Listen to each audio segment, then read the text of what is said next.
Hello student, welcome to S coaching centre. कैसे आप लोग? उम्मीद करता हूं कि आप लोग अच्छे होंगे। आज हम लोग एक 10th का बहुत ही महत्वपूर्ण क्वेश्चन मैथ में देखेंगे। अधिकतर बच्चों को ये इस क्वेश्चन में समस्या रहती है। ये क्वेश्चन आपका है बाबू, सिद्ध करें कि √5 एक अपरिमेय संख्या है। या यहाँ पे कुछ भी हो सकता है बाबू, √3, √2, ये एग्जाम में आना ही आना है और 3 मार्क्स का आता है बाबू ये क्वेश्चन। और इसमें थोड़ा सा आप ध्यान दीजिएगा, ये कंसेप्ट आपका क्लियर हो जाएगा। सिद्ध करें कि √5 एक अपरिमेय संख्या है। तो देखिए, सबसे पहला स्टेप हम लोग लिखेंगे बाबू, यदि संभव हो तो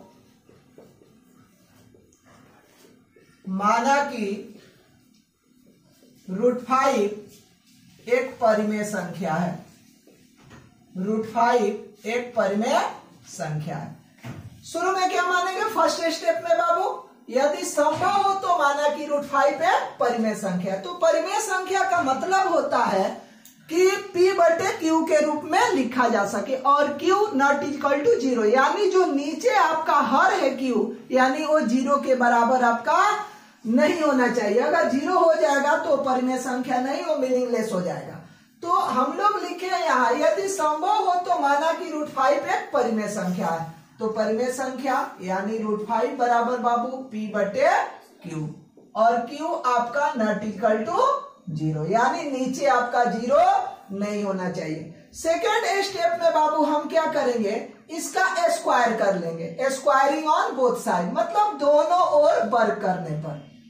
चलिए हिंदी में ही लिख दे रहे हैं, दोनों ओर वर्ग करने पर।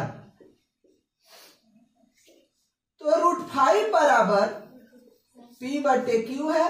अब वर्ग कर लीजिए, यानी √5 का स्क्वायर और P/Q का स्क्वायर।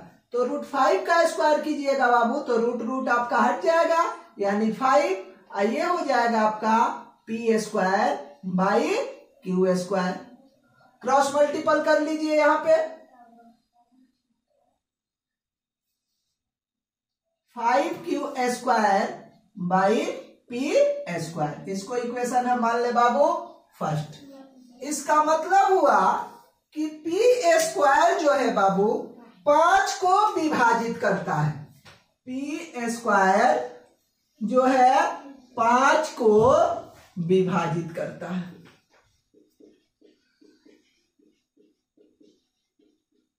इसलिए 5 P को भी विभाजित करेगा, यानी P² बराबर आपका यहाँ पे कितना है? 5Q², यानी P² जो है 5 को विभाजित करता है, यानी 5 P को भी क्या करेगा बाबू? विभाजित करेगा। अब इसके बाद से हम यहां आपको सिद्ध करना है कि √5 एक अपरिमेय संख्या। तो यहां पे हम लोग बाबू P बराबर 5K मान ले, और K आपका जो है बाबू ये कोई पूर्णांक संख्या होगी। अब इस P का मान हम समीकरण 1 में रख दें। समीकरण 1 में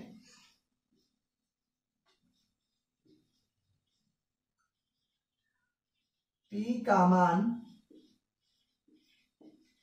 रखने पर, तो समीकरण 1 आपका है 5Q² बराबर P²। तो 5Q², अब P की जगह पे वैल्यू रख दीजिए बाबू 5K²। यानी अब देखिए आपका कि 5Q² और यहां पे बाबू ये हो जाएगा 25, यानी 25K²। अब यहां से काट भी सकते हैं, 5 से कट जाएगा, यानी Q² बराबर 5K²। सेम ऐसा ही लिख देंगे बाबू, Q² जो है 5 को विभाजित करता है। इसलिए 5 Q को भी विभाजित करेगा। एकदम इजी है बाबू। √5 एक अपरिमेय संख्या सिद्ध करना है, तो इसके लिए बाबू हम क्या किए, सबसे पहला काम जो करते हैं हम लोग, यदि संभव हो तो माना कि √5 एक परिमेय संख्या। और परिमेय संख्या का मतलब बाबू पता होना चाहिए आपको, P/Q, Q not equal to 0। अब यहाँ क्या किया है, कुछ बस थोड़ा सा दिमाग लगाइए, दोनों ओर वर्ग करने पर, तो वर्ग स्क्वायर कर दिए, तो √5 का करेंगे बाबू 5, इसका हो जाएगा P², इसका हो जाएगा Q²। क्रॉस मल्टीपल कर लीजिए, तिरछा तिरछी गुणा जिसको बोलते हैं आप लोग, तो 5Q² बराबर P²। इसका मतलब हुआ कि P² 5 को क्या करता है, विभाजित करता है, तो 5P को भी क्या करेगा, विभाजित करेगा। अब जितना है यहाँ पे 5P बराबर 5 के माना, अगर यहाँ √3 होता तो 3 के मानते, 2 होता तो 2 के मानते, या K की जगह MN जो मन करे वो रख सकते हैं। तो P बराबर 5 के माना, और K आपका जो है पूर्णांक संख्या। अब समीकरण 1 में P का मान रखने पर, एक क्या था आपका बाबू, 5Q² बराबर P², तो 5Q² और P की जगह पे 5K², यानी 5K² कर दीजिए, तो 5Q² बराबर ये हो जाएगा 25K²। अब यहां से 5 से काट दीजिए, ये कट गया आपका, यानी 5K², यानी Q² बराबर 5K²। तो Q² 5 को विभाजित करता है, इसलिए 5Q को भी क्या करेगा, विभाजित करेगा। अब दोनों में ध्यान दीजिए कि P और Q दोनों का उभयनिष्ठ गुणनखंड जो है बाबू 5 है, यानी 5 P को भी विभाजित करता है और Q को भी विभाजित करता है। तो यहां लिख देंगे हम बाबू 5 P व Q को विभाजित करता है, अर्थात दोनों का मीन्स P और Q का उभयनिष्ठ गुणनखंड 5 है, जो हमारी मान्यता के विरुद्ध है,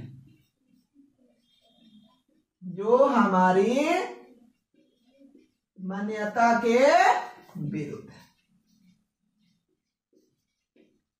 मान्यता के विरुद्ध है। इसका मतलब हुआ कि हम जो माने हैं बाबू वो गलत है, अतः